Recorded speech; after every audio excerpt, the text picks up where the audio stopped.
Welcome to the session, guys. My name is Shubham Suryavanshi, and this is the part 2 of finding the resultant of non-concurrent forces. Okay? अब देखो part 1 में हमने कुछ इस type के question देख रखे थे टाइप 1 वाले, जहां पे आपके सामने मेंशन होता था कि find the resultant and the net moment of the forces. कई कई जगहों पे सिर्फ ये बोल देता था, वो ये बोल देता था कि find the resultant of the forces. ठीक है, और उन दोनों ही केस में हमने क्वेश्चन सॉल्व कर रखे थे, हम रिजोल्व कर लेते थे, आर एक्स आर वाई निकाल लेते थे, आर थीटा सब निकाल के आंसर बता देते थे। फाइनली अगर हमारा कभी कभी आर जीरो आता था, जैसे कि लास्ट के 3-4 क्वेश्चंस में आया था, तो हम किसी भी पॉइंट के बाद मूवमेंट निकाल के खत्म कर देते थे। ठीक है, अब टाइप 2 में देखो, टाइप 2 में हमें क्या करना है। टाइप 2 में क्वेश्चन कुछ इस तरीके से आएगा कि replace the force and the couple system by N equivalent single force and single movement at point A. Okay, अब देखो यहां पर पिछले वाले क्वेश्चन से कुछ ज्यादा खास डिफरेंस है नहीं, सिर्फ थोड़ी सी लैंग्वेज चेंज हो गई है। करना वही चीज है मुझे। सबसे पहले अगर ऐसा कुछ आपसे पूछ रहा है तो पहले इस चीज का मतलब समझ लो कि वो चाह क्या रहा है। उसने कहा कि रिप्लेस करो, किसको रिप्लेस करो? फोर्स एंड कपल सिस्टम को। तो आप देख सकते हैं यहाँ पे एक फोर्स सिस्टम है, कुछ कपल भी है यहाँ पे। तो इस पूरे फोर्स एंड कपल सिस्टम को आपको रिप्लेस करना है। किससे रिप्लेस करना है? एक सिंगल फोर्स के थ्रू रिप्लेस करना है। तो एक सिंगल फोर्स हम क्या डाल सकते हैं इस पूरे फोर्स सिस्टम की तरह की जगह पर? एक सिंगल फोर्स जो हम डाल सकते हैं वो उसका रिजल्टेंट ही है जिसे हम डाल सकते हैं। ठीक है, तो बेसिकली हमें क्या करना है, रिजल्टेंट फाइंड करना है और इन सारे फोर्स सिस्टम की जगह उस एक रिजल्टेंट को डाल देना है। ठीक है, अब रिजल्टेंट आर की वैल्यू निकालना हमें आता है, पिछले इतने सारे 7-8 वीडियो से हम वही चीज कर रहे हैं। ठीक है, आर निकल जाएगा, थीटा निकल जाएगा, और किस पॉइंट पे फोर्स लगाना है वो कह रहा है कि इक्विवेलेंट फोर्स डालो पॉइंट ए पे। तो हम सिंपली क्या करेंगे, पुराने प्रोसेस की हेल्प से आर की वैल्यू फाइंड कर लेंगे। ठीक है, तो जो भी मेरा आर आ जाएगा उसको मैं पॉइंट ए पे लगा दूंगा, जो भी आर आएगा उसका एक स्पेसिफिक थीटा आएगा, है ना। तो जितना भी मेरा थीटा बन रहा होगा उस हिसाब से उस आर यूनिट के फोर्स को हम लगा देंगे यहाँ पर। ठीक है, so this will be the force acting at the point ए। तो ये तो मैंने सिर्फ और सिर्फ क्या लगा दिया, फोर्स लगा दिया। साथ ही साथ मुझे वो बोल रहा है कि सिंगल मोमेंट भी लगाना है ना। इन सारे का जो अलग अलग मोमेंट कॉज हो रहा है कि नहीं, ये कपल एक सर्टेन मोमेंट कॉज करेगा ए पर, ये 20 न्यूटन का फोर्स एक मोमेंट कॉज करेगा, ये 10 न्यूटन का फोर्स एक मोमेंट कॉज करेगा। तो डिफरेंट फोर्सेस जो मोमेंट कॉज कर रहे हैं पॉइंट ए पे। ठीक है, तो I have to replace all these forces का moment by a single moment. तो कैसे करेंगे? अगर मुझे सारे फोर्सेस का रिजल्टेंट एक सिंगल फोर्स से रिप्लेस करना है तो मैं उस रिजल्टेंट की वैल्यू निकालता हूं पहले। और अगर सारे फोर्सेस के मोमेंट को एक मोमेंट से रिप्लेस करना है तो सारे फोर्सेस का नेट मोमेंट निकालूंगा मैं। सिंपल लॉजिक है। तो अगली स्टेप में मुझे क्या करना है, जैसे ही मेरा रिजल्टेंट आ जाता है उसके बाद इन सारे फोर्सेस का टोटल कितना मोमेंट लग रहा है पॉइंट ए पे वो निकाल लेंगे। Once you have found that, clockwise anti clockwise के हिसाब से यहाँ पे हम बता देंगे। एंटी क्लॉकवाइज है तो ऐसे, क्लॉकवाइज है तो इस तरीके से। ठीक है, तो होगा क्या कि ये पूरा का पूरा डिफरेंट फोर्सेस का जो सिस्टम है वो सिर्फ और सिर्फ एक फोर्स और एक सर्टेन मोमेंट से रिप्लेस हो जाएगा। ठीक है, तो यही इक्विवेलेंट वो बनाने के लिए कह रहा है। आई थिंक क्वेश्चन की वैरायटी आप समझ गए होंगे। मैंने 3-4 न्यूमेरिकल्स दे रखे हैं, यहाँ पे मैं दिखा देता हूँ, अलग अलग टाइप के न्यूमेरिकल्स हैं, हम इनको प्रैक्टिस करने वाले हैं। ठीक है, हाँ चलिए। ये तो सेकंड वैरायटी होगी। ऐसे वैरायटी 1 वैरायटी 2 की तरह याद मत रखिएगा, क्वेश्चन कहना क्या चाह रहा है उसको बस समझ के सॉल्व करिएगा। मैं तो बस डिफरेंशिएट करने के लिए आपको दिखा रहा हूँ ये चीजें। ठीक है, तीसरा देखो, कुछ इस टाइप से आपकी लैंग्वेज लिखी हो सकती है कि the resultant, find the resultant and the point of application of the resultant force. अब देखो इस वाले और इस वाले में क्या डिफरेंस है, निकालना दोनों में रिजल्टेंट ही है, बट इसमें आपको पॉइंट ऑफ एप्लीकेशन भी बताना है। पहले वाले सेकंड वैरायटी वाले क्वेश्चन में उसने बोल दिया था कि पॉइंट ए के अबाउट बताओ, कि पॉइंट ए के अबाउट कितना रिजल्टेंट और मूवमेंट निकलेगा। तो हमने रिजल्टेंट आर तो निकाला जो निकल रहा था, फिर इन सबका मूवमेंट निकाला पॉइंट ए के अबाउट, और फिर हमने उस रिजल्टेंट और मूवमेंट से रिप्लेसमेंट कर दिया। यहाँ पर बस इतना डिफरेंस है कि मुझे कोई पॉइंट ही नहीं गिवन है कि किस पॉइंट के अबाउट निकालना है, तो मुझे वो पॉइंट ऑफ एप्लीकेशन भी ढूंढना पड़ेगा। इतना ही फर्क है। ठीक है, तो होगा क्या कि हम सबसे पहले इसमें भी क्या निकालेंगे, रिजल्टेंट निकालेंगे, क्योंकि वही तो हमसे पूछ रहा है। ठीक है, रिजल्टेंट निकालने के बाद हमें पॉइंट ऑफ एप्लीकेशन भी निकालना पड़ेगा। Okay, and point of application कैसे हम बताते हैं, हम एक्स और वाई इंटरसेप्ट की हेल्प से बताते हैं। छोटा सा एग्जांपल देता हूं, मान लीजिए इन सारे फोर्सेस का एक रिजल्टेंट आया, कितना रिजल्टेंट आया, कितना रिजल्टेंट आया आर। ठीक है, एक सर्टेन एंगल थीटा पे रिजल्टेंट आ गया कितना, आर। तो बस आपको कुछ नहीं करना है, इस थीटा वाली लाइन को बस थोड़ा सा एक्सटेंड कर देना है। ठीक है, ये जो रिजल्टेंट आर है ना, इसको ऐसे ही आपको एक्सटेंड कर देना है। ठीक है, तो जैसे ही आप इस लाइन को एक्सटेंड कर देंगे आपके पास एक्स और वाई इंटरसेप्ट मिल जाएगा। ठीक है, तो देखिए ओरिजिन से यहां तक का जो डिस्टेंस होता है ये क्या बताता है, आपके एक्स इंटरसेप्ट को बताता है ना। ओरिजिन से यहां तक का डिस्टेंस आपके क्या बताता है, एक्स इंटरसेप्ट को बताता है। एंड वही ओरिजिन से यहाँ तक का जो डिस्टेंस होता है वो वाई इंटरसेप्ट। इन शॉर्ट आपकी लाइन जो है ये line of action x axis में जहां पर कट करती है वहां पे आपको एक्स इंटरसेप्ट मिलता है, और जहां आपके वाई इंटरसेप्ट में कट कर वाई एक्सिस में जहां कट करती है वहां आपको क्या मिलता है, वाई इंटरसेप्ट मिलता है। ओके, सो देखो सिर्फ एक ओवरव्यू है ये, लोड लेने की जरूरत नहीं है, हम सिर्फ क्वेश्चन की वैरायटी को डिस्कस कर रहे हैं यहाँ पर।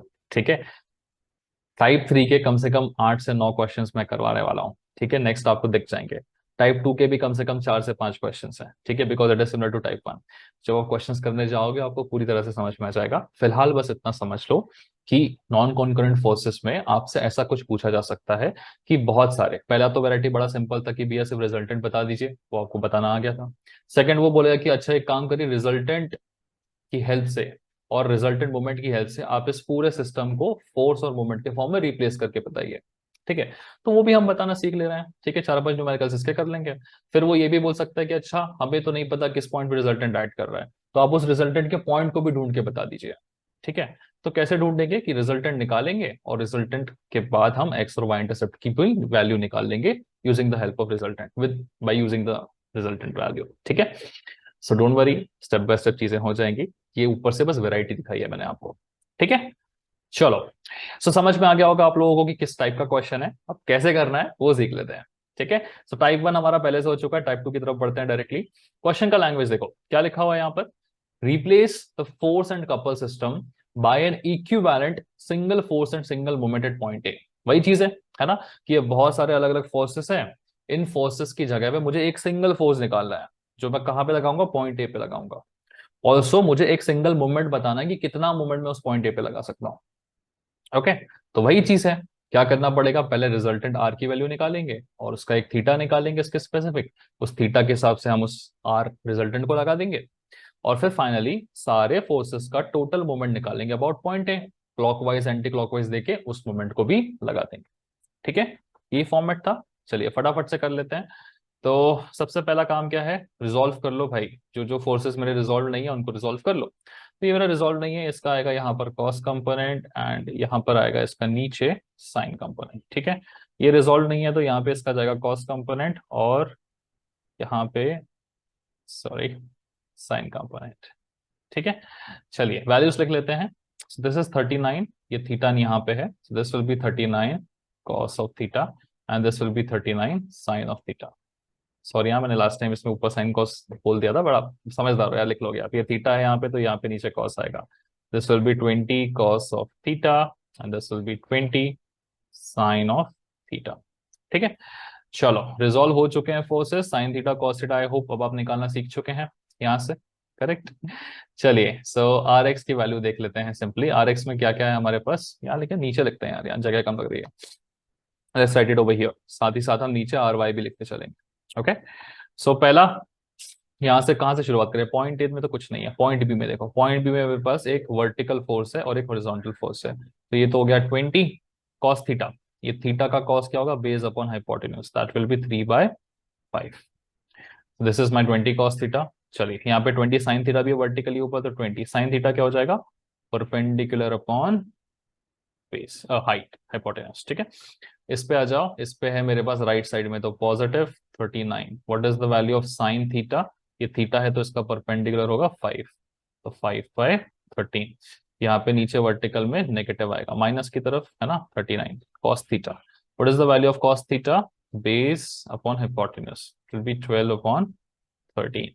ठीक है, चलो ये हो गया, ये तो मेरा ठीक था, बी हो चुका है, सी हो चुका है, बचा कौन है फोर्सेस में, ये डी बचा है, डी डी छोड़ो, मतलब ऐसे लिखा नहीं है, कपल है, कपल में तो रिजल्टेंट का कोई काम नहीं होता है, छोड़ दो उसको। और कौन सा, ये एक नेट मोमेंट की बात कर रहा है, इसको भी छोड़ दो बिकॉज इसमें भी कोई फोर्स नहीं है। ठीक है, तो जहां मोमेंट आता है ना वहां पे, मतलब जहां कपल आ जाता है या डायरेक्टली मोमेंट दे रखा होता है, फोर्सेस को कुछ रहता नहीं, नेट फोर्स वहां पे 0 रहता है, आप छोड़ सकते हैं वैसे। ठीक है, चलिए सो ये कितना हो जाएगा देखो, 5 4 20, 4 3 12 प्लस 13 3 3 5 15, तो कितना हो गया, 5 और 2 7, 1 + 1 2, 27। What will be the value of R Y, देखिए 5 4 4 16 माइनस 12 3 36, तो कितना आ रहा है देखो, this is -20। Okay, so 27 newton positive आ रहा है, 20 न्यूटन मेरा नेगेटिव आ रहा है, ठीक है। अब इसके बाद मुझे क्या निकालना है, आर की वैल्यू निकालनी है। R will be simply given by under root of R X का स्क्वायर प्लस आर वाई का स्क्वायर। लिखना तो नहीं चाहिए पर ठीक है, लिख लेते हैं। ओके, कैलकुलेटर का यूज कर लेंगे। Simply under root of 20 square plus 27 square, this is coming out to be equal to 33.6 newtons. R की वैल्यू आ चुकी है, नेट रिजल्टेंट हमने निकाल लिया है। अब हमें सिर्फ थीटा निकालना है कि कितने एंगल पे लग रहा है। It is given by tan inverse of mod of R Y divide by mod of R X, ठीक है। तो कितना हो जाएगा देखो, इसको भी निकाल लेते हैं। tan inverse of R Y is 20, R X is 27, 36.52 degrees. So ये हमारे थीटा की वैल्यू आ चुकी है। अब हमें इस रिजल्टेंट फोर्स को प्लेस करके दिखाना है, ठीक है ना। चलिए प्लेस करके दिखा देते हैं। सो यहाँ पे मैं बना देता हूँ बिकॉज मूवमेंट निकालने के लिए भी हमें जगह चाहिए रहेगी, ठीक है। सो बेसिकली हमारा रिजल्टेंट फोर्स पॉइंट ए पे लगेगा। ये रहा मेरा पॉइंट ए, ठीक है। किस डायरेक्शन में लगेगा देख लीजिए, बड़ा आसान है डायरेक्शन निकालना। कैसे करेंगे, मेरा वाई आ रहा है नेगेटिव, वाई नेगेटिव आ रहा है मतलब नीचे की तरफ, और एक्स आ रहा है पॉजिटिव मतलब राइट साइड, ठीक है। ओके, तो ऑब्वियस सी बात है इन दोनों का जो रिजल्टेंट आता है, इन दोनों का जो रिजल्टेंट आता है किस डायरेक्शन में आता है, ऑब्वियसली इन दोनों के बीच में आता है, ठीक है। तो बीच में इस तरीके से लगाएंगे हम, और लगाने के बाद में जो एंगल बन रहा होगा थीटा, उसकी वैल्यू क्या होगी, this is the value of theta. तो मैं resultant R will be acting at an angle of theta and the value of resultant will be 33.6 Newton's, ठीक है। ये थोड़ा सा कोने में ज्यादा चला गया है, खींच के जरा पास में लाते हैं इसे, ठीक है। तो इस तरीके से आप आंसर बता सकते हैं, है ना, कि रिजल्टेंट इतना फोर्स लगेगा इतने थीटा के एंगल पे, okay, at the point A.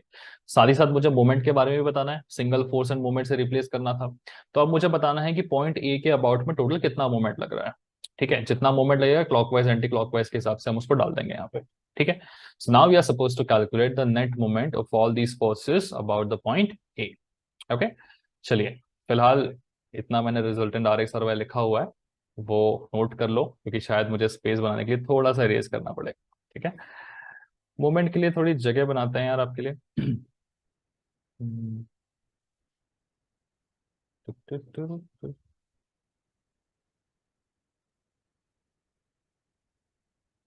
चलो बन गई जगह, सीधा कर दो, कलर चेंज कर लेते हैं, दिक्कत नहीं होगी। हाँ, so now we are suppose to find the moment of all the forces about the point A. चलो शुरुआत करते हैं। कहाँ से शुरुआत करेंगे, यहीं से शुरुआत कर लें। इस फोर्स का तो मोमेंट अबाउट पॉइंट ए 0 होगा, कपल का एक फोर्स तो गया, दूसरा फोर्स बचा।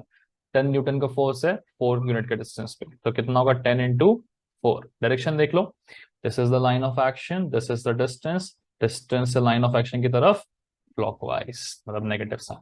और कौन सा फोर्स है देखो, यहाँ आ जाते हैं। यहाँ पे दो फोर्स है मेरे पास, ठीक है, एक है 20 cos थीटा और एक है 20 sin थीटा।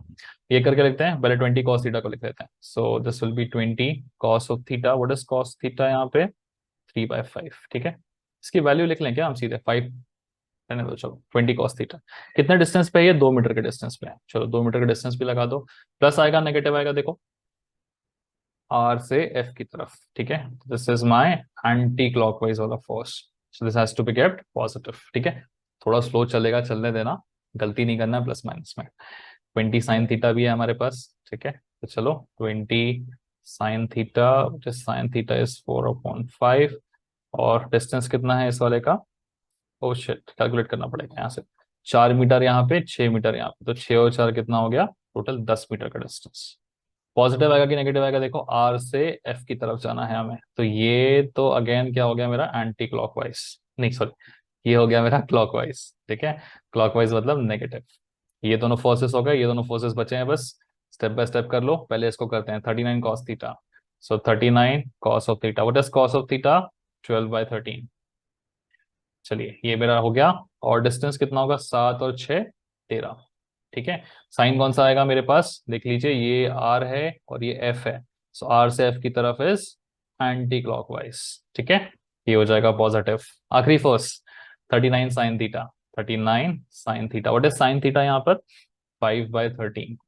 डिस्टेंस कितना है देख लीजिए इस वाले का, टोटल हाइट देखनी पड़ेगी मुझे, तो 3 मीटर की हाइट पे लग रहा है ये, ठीक है। तो ये हो जाएगा टोटल डिस्टेंस 3 मीटर का। पॉजिटिव है नेगेटिव देखो, this is the direction of the force.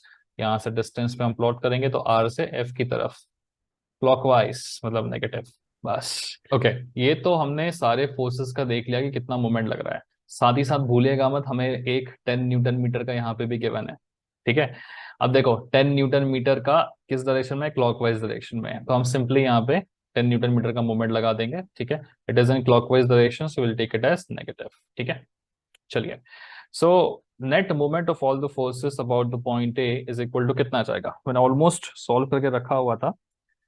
247 -10, 237 newton metre. This is the net moment which is coming out about the point A.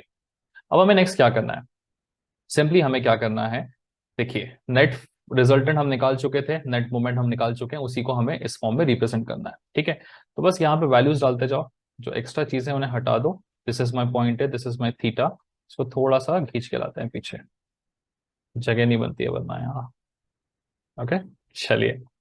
So the net force which is acting at a point A, or which can be used to replace all these forces, is of 33.6 newtons. The angle at which the force is acting is of 36.52 degrees, and the net moment that needs to act about point A is 237 newton metre. Positive है तो will call it as anti clockwise, तो हम ऐसे represent कर देंगे। ठीक है, 237 newton metre. Okay, चलिए। अगर आपको समझ में आ गई कोई चीज तो प्लीज आगे बढ़ जाइए। एक क्विक रिवीजन है, देखना चाहते हो तो देख लो। सवाल में क्या चाहिए था मुझे, इन सारे फोर्सेस को कलेक्शन को मुझे एक सिंगल फोर्स और सिंगल मोमेंट से रिप्लेस करना था। तो क्या करें, तो पहले बताओ ये सारे फोर्सेस का नेट रिजल्टेंट क्या है। ओके, वो निकाल लो, क्योंकि ये सारे फोर्सेस को रिप्लेस करना है तो हम रिजल्टेंट से रिप्लेस कर सकते हैं कि वो अकेला फोर्स इन सबके बराबर है। सो this is the net resultant. ठीक है, वो हमने निकाला, इस एंगल पे लग रहा था, हमने लगा दिया। उसके बाद ये सारे के सारे फोर्सेस मिलके कुछ ना कुछ मोमेंट भी कॉज कर रहे थे। कितना कॉज कर रहे थे, निकाल लिया हमने कि ये टोटल मिलके एंटी क्लॉकवाइज डायरेक्शन में इतना मोमेंट कॉज कर रहे हैं। तो अगर मुझे इन सारे फोर्सेस को रिप्लेस करना ही है तो नेट मोमेंट भी मुझे डालना पड़ेगा यहाँ पे।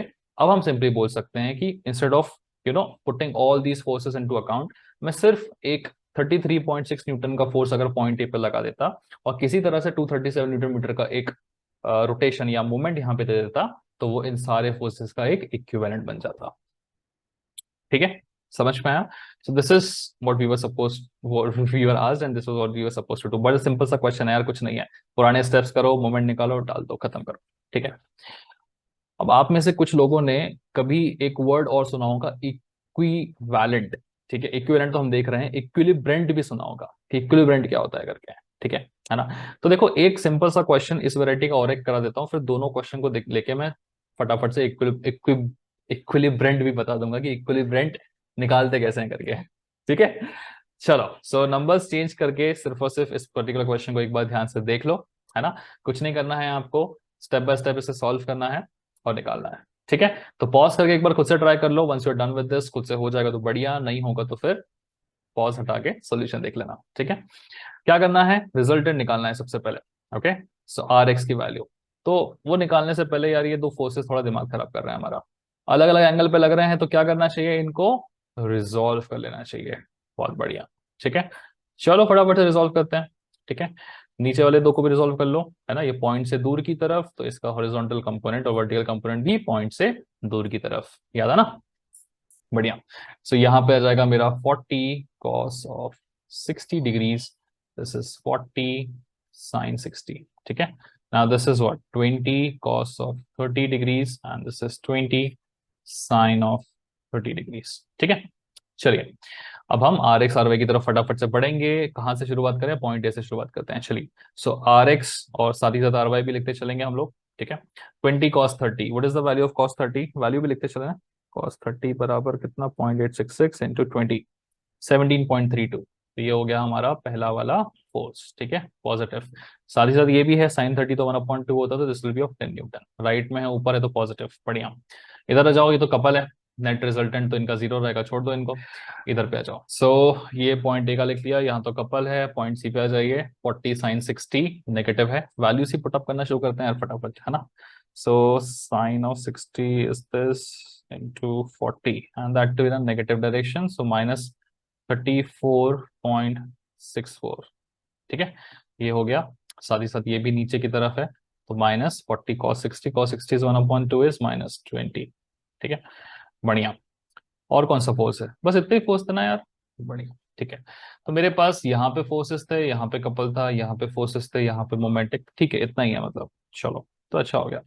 वैल्यू देख लेते हैं हम, आर एक्स की कितनी आएगी, 17.32 माइनस 34.64, तो डबल ही है इसका। This is gonna be minus 17.32 Newton, ठीक है। ये हो जाएगा -10 न्यूटन। आर एक्स और आर वाई निकल चुका है, आर की वैल्यू भी निकाल लेते हैं, चलिए। It is what, under root of 10 square plus 17.32 square, 19.9999 आ रहा है यार। तो चाहो तो इसे 20 न्यूटन लिख लो, बट ठीक है, चलो इक्विवेलेंट लेके चलते हैं 20 न्यूटन। ओके। थीटा की वैल्यू देख लेते हैं। Theta is what, shift tan inverse of R Y by R X, which is 10 divided by 17.32, 30 degrees. Okay, बढ़िया। आर आ चुका है, थीटा आ चुका है, अब हम क्या करेंगे, सिंपली आपका एक इक्विवेलेंट यहाँ पे बना के दिखा देंगे, ठीक है। सो चलिए, किस पॉइंट पे चाहिए था यार इक्विवेलेंट, हमें इक्विवेलेंट एक पॉइंट बी पे चाहिए था। ओके, तो एक काम करते हैं, इसको थोड़ा दूर करते हैं, पॉइंट बी के हिसाब से बनाते हैं, इसे भी थोड़ा दूर करते हैं, जगह बहुत है अपने पास अब। चलो, सो पॉइंट बी की अगर हम बात करें तो पॉइंट बी यहाँ पर लग रहा है, और इस पॉइंट बी पे हमें आर न्यूटन का, आर का फोर्स लगाना है, एंगल देखना है बस कैसे लगाना है। तो आर एक्स मेरा नेगेटिव है, मतलब हम बोल सकते हैं कि पॉइंट बी पे आर एक्स लगेगा इस डायरेक्शन में। आर वाई मेरा भी नेगेटिव है, तो आर वाई भी लगेगा किस डायरेक्शन में, नीचे की तरफ। ओके, सो इन दोनों का रिजल्टेंट ऑब्वियसली कहाँ पे मिलेगा बताओ, इधर पे, ठीक है। सो नाउ हम बोल सकते हैं कि net resultant R is acting eight an angle of theta, and what is the value of that theta, 30 degrees. What is the net force, the value of the force which is acting at point B, which can be used to replace all these forces, it is a force of 20 Newton, ठीक है। चलिए, इतना हमने कर लिया। अभी हमने सिर्फ और सिर्फ किसका निकाला है, इक्विवेलेंट रिजल्टेंट फोर्सेस का निकाला है। किसका निकालना बाकी है हमें, रिजल्टेंट मोमेंट का निकालना बाकी है। तो चलिए थोड़ी सी स्पेस बनाते हैं पिछले वाले की तरह। ओके, और फिर मोमेंट का रिजल्टेंट भी निकाल लेते हैं। ओके, बन गई जगह, बन गई, बन गई। चलो, so now we are supposed to find the net moment of all the forces about the point P। यहाँ लिखो क्या, ठीक है। ओके, अब देखो क्या करना है मुझे, इन सारे फोर्सेस को रिप्लेस करना है, या इन सारे फोर्सेस के थ्रू जो मोमेंट कॉज हो रहा है उसको रिप्लेस करना है, ठीक है, by single moment at point P. तो क्या करना चाहिए, इन सारे फोर्सेस के थ्रू जो मोमेंट कॉज हो रहा है पॉइंट पी पे, उसकी वैल्यू निकाल लो और उतना मोमेंट लगा दो, खत्म। चलो, 15 4 जा 60, ठीक है। और डायरेक्शन क्या है, आर से एफ की तरफ, it is anti clockwise, positive, ठीक है। ये हो गया। यहाँ पर आ जाइए सी पे, 40 साइन 60, यार ये वैल्यूज ना बड़े, आई कैन अंडरस्टैंड यार आप लोगों को भी कितना दिक्कत होता होगा। साइन 60 इंटू 40, 34.64, तो ये तो वैल्यू होगी 34.64। अब ये कितने डिस्टेंस पे लग रहा है वो देखना है, तो ये लग रहा है 8 मीटर पे, ठीक है। सो 48, so this is causing a moment of 277.17, ठीक है। एंड डायरेक्शन क्या रहेगा, आर से एफ की तरफ ऐसे, so this is an anti clockwise direction. Okay, so ये भी पॉजिटिव रखेंगे। इस पे आ जाओ, 40 cos 60, 40 cos 60 तो 20 होता है, ठीक है। तो प्लस 20 इंटू, कितना होगा डिस्टेंस देखो, ये यहाँ पर है तो मुझे यहाँ तक का डिस्टेंस चाहिए, तो यहाँ से यहाँ तक के टोटल कितना, 4 + 3 7 मीटर्स, नीचे दिया हुआ है। तो ये 7 मीटर्स प्लस ऊपर 4, 7 + 4 इज 11 मीटर, तो इंटू 11।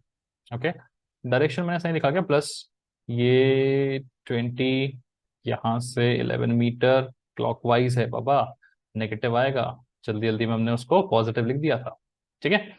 चलिए, ये हो गया क्लॉकवाइज। आ जाते हैं अब कौन से फोर्सेस है, 20 न्यूटन मीटर का है ये तो डायरेक्टली उसने एंटी क्लॉकवाइज दे रखा है, ठीक है। तो क्या करेंगे हम, इसको एंटी क्लॉकवाइज है तो डायरेक्टली से पॉजिटिव लिख देंगे, ठीक है। तो +20, बाकी फोर्सेस नीचे लिखते हैं।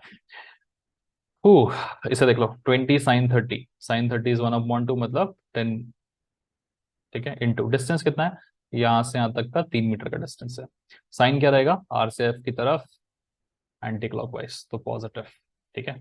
और कौन बचा, 20 cos 30, इसे कैलकुलेट करना पड़ेगा, cos of 30 into 20, 17.32, and distance कितना है, टोटल 6 मीटर का है। साइन क्या आएगा देखो, साइन कैसे करेंगे, आर से एफ की तरफ, तो ये अगेन क्या है मेरे पास, एंटी क्लॉकवाइज, तो ये भी पॉजिटिव। ठीक है, चलो फटाक से चेक कर लेते हैं। एक इसके थ्रू आया 60 का, फिर इसके थ्रू आया 277.17 एंटी क्लॉकवाइज, फिर इसके थ्रू क्लॉकवाइज -20 × 11, फिर आया 20 न्यूटन मीटर का, और फिर इन दोनों के थ्रू आ गया, है ना। सो इसका इंटू 3 एंटी क्लॉकवाइज, बढ़िया, क्रॉस चेक हो गया है। अब बस कैलकुलेटर यूज करके वैल्यूज देखनी है और पुटअप करना है। I just calculate and let you know the answer. Okay, so मैंने कैलकुलेट किया and the value is coming out to be positive में 271.09। सॉरी, ये थोड़ा लिखने में गड़बड़ हुआ। 271.09 न्यूटन मीटर पॉजिटिव आ रहा, तो हम बोल सकते हैं कि नेट मोमेंट क्लॉकवाइज लग रहा होगा, एंटी क्लॉकवाइज लग रहा होगा, सॉरी। ठीक है, तो अब नेक्स्ट स्टेप में क्या करेंगे कि ये हम फोर्स तो लगा चुके थे। ठीक है, ये जो आड़ी टेढ़ी चीजें लिखी हुई है इनको हटाओ जरा। सो हम बोल सकते हैं कि नेट फोर्स हमारा लग रहा है 20 न्यूटन का at an angle of theta is equal to 30 degrees. And इसके साथ ही साथ मुझे इसको रिप्लेस करने के लिए साथ ही साथ क्या लगाना पड़ेगा, एक एंटी क्लॉकवाइज डायरेक्शन में मूवमेंट कॉज करना पड़ेगा। ठीक है, and what will be the value of that movement, 271.09। तो हम बोल सकते हैं कि ये सारे फोर्स के कलेक्शन को हमने एक फोर्स और मोमेंट के थ्रू रिप्लेस कर दिया है। ठीक है, कैलकुलेशंस थोड़ा सा प्लीज चेक कर लीजिएगा। कई बार होता क्या है कि कंसंट्रेशन दोनों तरफ होता है, पढ़ाना भी है, साथ ही साथ कैलकुलेशन भी करना है, चीजें सोच सोच के सिखानी भी है। जब आप खुद से सॉल्व कर रहे होते हैं तो आपको सिर्फ देखना होता है, कैलकुलेट करना होता है, देखना होता है, कैलकुलेट करना होता है। तो चांसेस ज्यादा है कि मैं गलती शायद कर बैठूं, ठीक है, बट आई हैव ट्राइड कि कोई मिस्टेक ना हो। बट आपका फोकस मेन होना चाहिए कॉन्सेप्ट समझने पे। ये प्लस माइनस का थोड़ा ऊपर नीचे होगा तो I think you can manage that. Also comment section में बता देना यार कि कहीं अगर मिस्टेक होगी तो I will definitely correct it. ठीक है, चलिए। सो क्वेश्चन हमने दो देख लिए हैं सेम कैटेगरी के। अगर आप ऑलरेडी इस चीज से प्रो हो चुके हो तो अपनी टेक्स्ट बुक उठा लो, उसमें इस टाइप के कुछ क्वेश्चन मिल जाएंगे, ट्राई कर लो। ठीक है, ऑल्सो प्रैक्टिस सेक्शन आपको पीडीएफ वीडीएफ मिल जाएगी, उसमें आप क्वेश्चन प्रैक्टिस कर सकते हैं। ठीक है, और अगर इस टाइप के क्वेश्चन देखना है तो फिर और एक है, आप साथ ही साथ इसको भी प्रैक्टिस कर लो। अगर इनकेस लगता है कि नहीं यार आज थक गए हैं तो थोड़ा सा रैप अप करके अगले दिन कर लेना। ठीक है, अदरवाइज एक इस वैरायटी का और क्वेश्चन देख सकते हो। प्रो हो चुके हो ऑलरेडी, आप देख के बोर हो रहा है तो नेक्स्ट कॉन्सेप्ट पे मूव कर सकते हो थोड़ा फॉरवर्ड करके। ठीक है, डिपेंड्स ऑन यू। फटाफट से देख लो, पॉज करके एक बार खुद से सॉल्व करने की कोशिश करो, फिर सॉल्यूशन देख के आंसर मैच करना। ओके, चलो। सो अगेन सेम चीज करनी है हमको इस बार। मोमेंट किसके अबाउट निकालना है, अबाउट द पॉइंट ए। ठीक है, चलिए फटाफट से ट्राई करते हैं। First let's try to figure out the resultant in along the X axis. ठीक है, तो इसको रिजॉल्व कर लेंगे यार, कर लेते हैं। ठीक है, तो देखो यहाँ पर क्या हो जाएगा आपका, सिंपल है कि आप इस डायरेक्शन में एक फोर्स आएगा हमारा हॉरिजॉन्टल कंपोनेंट, इधर आएगा मेरा वर्टिकल कंपोनेंट, इधर आएगा मेरा हॉरिजॉन्टल कंपोनेंट, इधर आएगा मेरा वर्टिकल कंपोनेंट। ठीक है, चलिए। ओके, चलिए वैल्यूज लिख लेते हैं फटाफट से। दिस इज 20 cos 20 है यहाँ पे, 20 cos 30। सॉरी, फोन बच गया था मेरा। सो cos 30 कितना होता है बताओ, cos 30 is 0.866 into 20 is how much, 17.32। तो वैल्यू लिख दे रहा हूँ मैं डायरेक्टली, कैलकुलेशन थोड़े आसान हो जाते हैं यहाँ पे। फिर 20 sin थीटा, 20 sin थीटा कितना होगा, 20/2 विच इज 10। तो ये हो जाएगा 10 न्यूटन का फोर्स यहाँ पे। ये रिजोल्व हो चुका है। ठीक है, इसको भी देख लो, 60 cos 60 इज 1/2, मतलब ये हो जाएगा 30 न्यूटन। और 60 sin 60 इंटू 60, 51.96 न्यूटन। चलिए रिजॉल्व हम कर चुके हैं। आर एक्स को लिख लेते हैं फटाक से। सो एक्स एक्सिस के अलॉन्ग यहाँ से शुरू करते हैं। 17.32 मेरा पॉजिटिव में है। ठीक है, फिर नेगेटिव में आर वाई है नीचे की तरफ विच इज -10। ठीक है, इधर पे आ जाऊं तो 20 न्यूटन नीचे की तरफ है, -20। इधर पे आ जाऊं तो फिर 51.56 ऊपर की तरफ है, 96 सॉरी। और राइट की तरफ में कौन सा है, +30। इधर आ जाओगे तो फिर ये तो कपल है, कपल का नेट रिजल्टेंट फोर्सेस का 0 होता है। ठीक है, तो चलिए 1 2 3 4 5, 1 2 3 4 5 लिख लिया हमने। ठीक है, कर लो कैलकुलेट। 30 40 47.32 न्यूटन का आर एक्स हो जाएगा। इसे निकाल लोगे तो कितना होगा, 51.96 शायद, है ना। 1.96 -20 + 10 इज 30, 21.96। ओके, चलिए ये हमारा आर एक्स और आर वाई आ चुका है। इसी की हेल्प से हम आर निकाल लेंगे, है ना। इट इज आई होप ये चीजें आप लोग थोड़ा सा समझ चुके हैं। अब बार बार छोटी छोटी चीजें लिखने की जरूरत नहीं है। प्लस कोई अगर भूला भटका पहली बार ही इस वीडियो पे पहुंच चुका है तो मैं बता दूं कि ये सारी चीजें जो हम कर रहे हैं, ठीक है, तो आप इसे डायरेक्टली मत करो, पुराने वीडियोस को देख के आओ यहाँ पे। ओके, चलो। थीटा कितना होगा? Tan inverse of R Y is 21.96 divided by R X is 47.32, 24.89 degrees. So this is the value of theta that will be getting guys. R X आ गया है, आर वाई आ गया है, आर आ चुका है, थीटा आ चुका है। और क्या चाहिए? मोमेंट चाहिए, मोमेंट चाहिए, मोमेंट चाहिए भाई, मोमेंट चाहिए। Now moment needs to be found about the point A. Okay, ठीक है। सो पॉइंट ए पे आपको रिप्लेसमेंट बनाना है। Net replacement.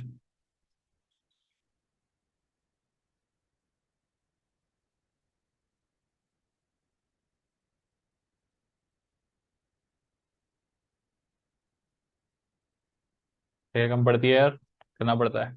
चलो, सो this is my point A. हाँ, थोड़ा नीचे लिखते हैं।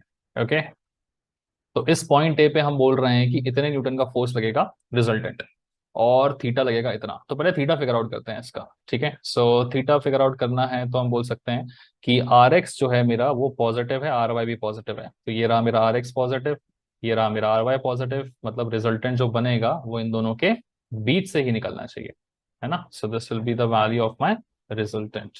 ठीक है, पतला हो गया रिजल्टेंट, मोटा कर दो। Okay. Now this is going to be the resultant, which is of force 52.16 Newton, and it will be acting at an angle of theta is equal to how much? 24.89 degrees. बोलते से record कर रहा हूँ यार, थक गया थोड़ा सा मैं। So theta is equal to 24.89 degrees. Resultant आ चुका है, थीटा आ चुका है। अब हमें सिर्फ क्या करना है, हमें बताना है कि इन सारे फोर्सेस का इक्विवेलेंट मोमेंट कितना लग रहा है, ये क्या अबाउट। जितना लग रहा है उसी को यहाँ पे डाल देंगे, क्वेश्चन खत्म हो जाएगा अपना।